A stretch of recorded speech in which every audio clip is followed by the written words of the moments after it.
Isn't it funny? You know, when I came here 17 years ago and I said that I wanted to lead a campaign to get Britain to leave the European Union, you all laughed at me. Well, I have to say, you're not laughing now, are you?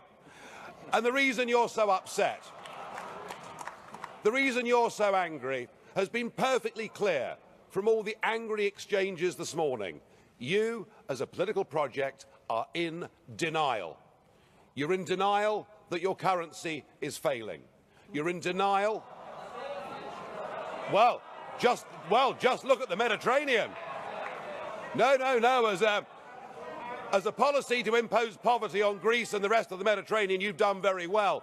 And you're in denial over Mrs. Merkel's call last year for as many people as possible to cross the Mediterranean into the European Union has led to massive divisions between countries and within countries. But the biggest problem you've got, and the main reason the United Kingdom voted the way that it did, is you have, by stealth, by deception, without ever telling the truth to the British or the rest of the peoples of Europe, you have imposed upon them a political union.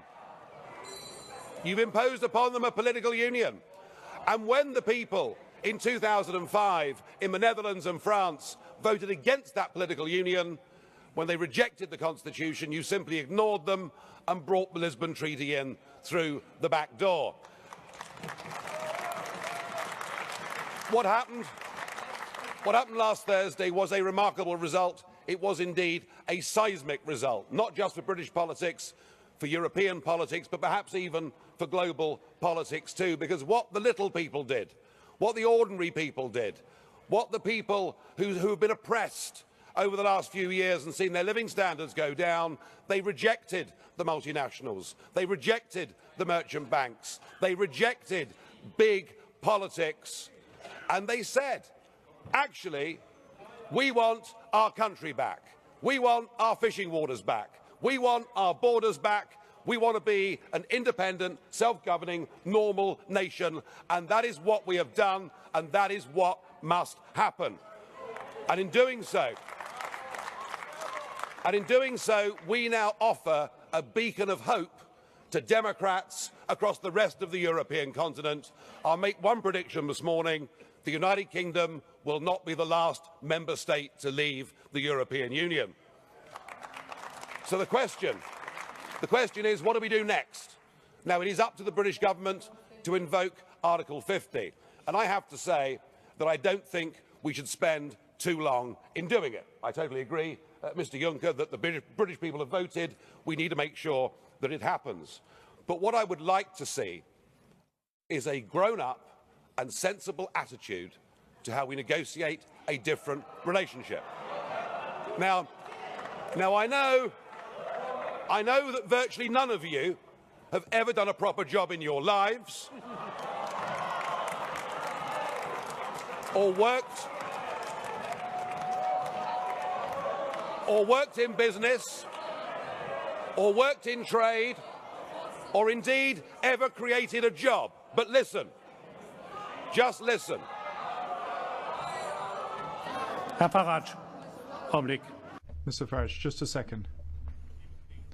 Ladies and gentlemen, I do understand that you're getting emotional, but you're acting like UKIP normally acts in this chamber, so please don't imitate them. Mr. Farage, however, I would say one thing to you. The fact that you're claiming nobody has done a decent job in their life, you can't really say that. I'm sorry. No, you're quite right, Mr. Schulz. UKIP used to protest against the establishment, and now the establishment protests against UKIP. So something has happened here. Let us listen to some simple, pragmatic economics. We, between us, between your countries and my country, we do an enormous amount of business in goods and services. That trade is mutually beneficial to both of us. That trade matters. If you were to decide to cut off your noses, to spite your faces, and to reject any idea of a sensible trade deal, the consequences would be far worse for you, than it would be for us.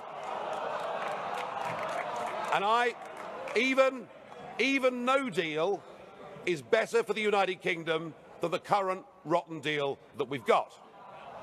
But if we were to move to a position where tariffs were reintroduced on products like motor cars, then hundreds of thousands of German workers would risk losing their jobs. So why don't we just be pragmatic, sensible, grown-up, realistic, and let's cut between us a sensible tariff-free deal, and thereafter recognise that the United Kingdom will be your friend, that we will trade with you, we will cooperate with you, we will be your best friends in the world. But do that, do it sensibly, and allow us to go off and pursue our global ambitions and future. Thank you.